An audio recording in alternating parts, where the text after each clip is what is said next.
संहिता अध्ययन third according to NCSM syllabus हम लोग देख रहे थे। चरक संहिता का चिकित्सीय स्थान का 20th जो चैप्टर है वो यहाँ पे अपन देख रहे थे। तो सीरीज को कंटिन्यू करते हुए अपन आगे बढ़ते हैं। ठीक है, तो चिकित्सीय स्थान में जो 20 चैप्टर है छर्दी चिकित्सा अध्याय। तो सबसे पहले इसका परिचय बताया गया। तो परिचय क्या है?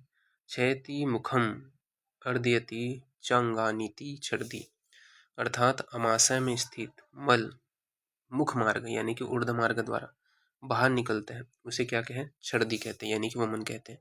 तो अमाशय में स्थित मल मुख मार्ग यानी कि ऊर्ध्व मार्ग के द्वारा बाहर निकलते हैं तो उसे क्या है? छर्दी यानी कि वमन कहते हैं।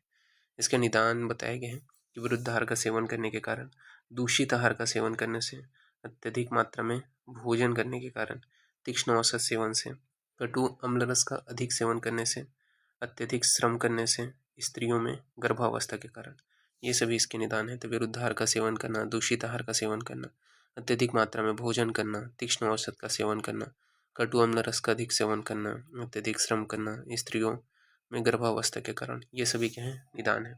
तो ये सभी निदान का सेवन करने के कारण क्या है? त्रिदोष प्रकोपित होता है। मेनली क्या है? वात प्रकोपित होगा। और प्रकोपित वात अन्न व स्रोतस में उपस्थित दोषों को उभार कर ऊपर की ओर फेंक देते हैं, जिससे क्या है? छर्दी की उत्पत्ति होती है। ठीक है, तो ये आपको याद रखना है। बात कर लेते हैं इसके संप्राप्ति घटक। तो संप्राप्ति घटक में दोष में त्रिदोष होते हैं। मेनली वात प्रधान त्रिदोष।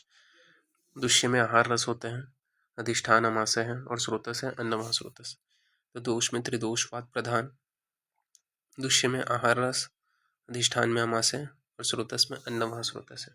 ठीक है, तो ये आपको ध्यान में रखना है। फिर पूर्व रूप के विषय में बात कर लेते हैं। तो पूर्व रूप में क्या लक्षण देखने को मिलते हैं? तो पूर्व रूप में यहाँ पे बताया गया है तासम हृदुत क्लेश कब प्रशेको द्वेषे अंसने चैव ही पूर्व रूपम। ठीक है, ये पूर्व रूप है। तासम हृदय उत्क्लेश कब प्रशेको द्वेषे अंसने चैव ही पूर्व रूपम, यानी कि पहला क्या है? जी मचलना। ठीक है, हृदय उत्क्लेश यानी कि जी मचलना। फिर मुख से पानी आना, क्या होता है? सलाइवा आता है मुख से पानी, और भोजन में द्वेष। ठीक है, तो ये पूर्व रूप है। तो जी मचलना, मुख से पानी आना, भोजन में द्वेष, ये पूर्व रूप का लक्षण है। फिर भेद के विषय में बात करते हैं। तो आचार्य चरक ने छर्दी के 5 भेदों का वर्णन किया है। वातज, पित्तज, कफज, सन्निपातज, आगंतुज। ठीक है, आगंतुज को ही दृष्टार्थ संयोगज कहा जाता है। तो वातज, पित्तज, कफज, सन्निपातज, आगंतुज, इसी को ही क्या है? दृष्टार्थ संयोगज कहा जाता है। भेदानुसार लक्षण के विषय में बात करें तो वातज छर्दी का लक्षण क्या है? तो फेन युक्त वमन करेगा, अत्यधिक वेग के साथ वमन करेगा और वमन के साथ डकार आएगा, ये वातज छर्दी का लक्षण है। तो फेन युक्त वमन होगा, अत्यधिक वेग के साथ वमन होगा और वमन के साथ डकार आना, ये क्या है? वातज छर्दी का लक्षण है। पित्त छर्दी का क्या लक्षण है? तो पित्त छर्दी का लक्षण है कि पित्त वर्ण का वमन करेगा, दह युक्त वमन करेगा और नेत्रों में जलन पड़ता है। ठीक है, तो ये पित्त छर्दी का लक्षण है। तो पित्त वर्ण का वमन करेगा, दह युक्त वमन करेगा और नेत्र में जलन पड़ता है, ये पित्त छर्दी का लक्षण है। कफत छर्दी का क्या लक्षण है?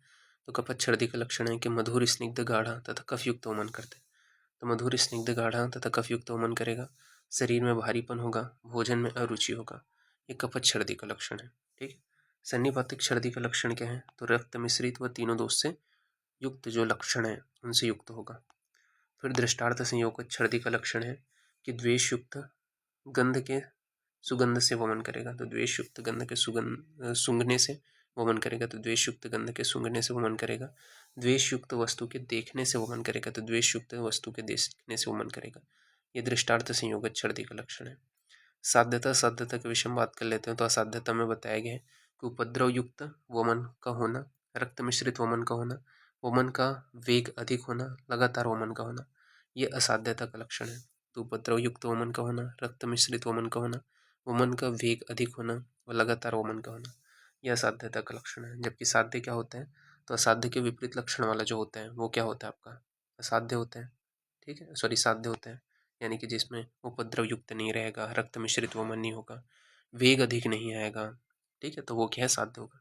फिर छर्दी की चिकित्सा बताया गया है। तो चिकित्सा श्लोक आपको याद रखना है। क्या वो लगे है छर्दी की चिकित्सा में? तो मास्यो उत्क्लेश भावा ही सर्वशर्दयो मता लंघनमेव तस्मात् प्रकाश्ये प्रकाश्ये मारुतजा विमुच्य संशोधनम व कफ पित्तहरा। ठीक है, तमाशय उत्क्लेश भावा ही सर्वस्व छर्दयो मता लंघनमेव तस्मात् प्राक्ष्ये मारुतजाम विमुच्य संशोधनम व कफ पित्तहरे। यानी कि वातच्छर्दी में क्या कराते हैं, लंघन कराते हैं। तो वातच्छर्दी में क्या है, लंघन कराते हैं।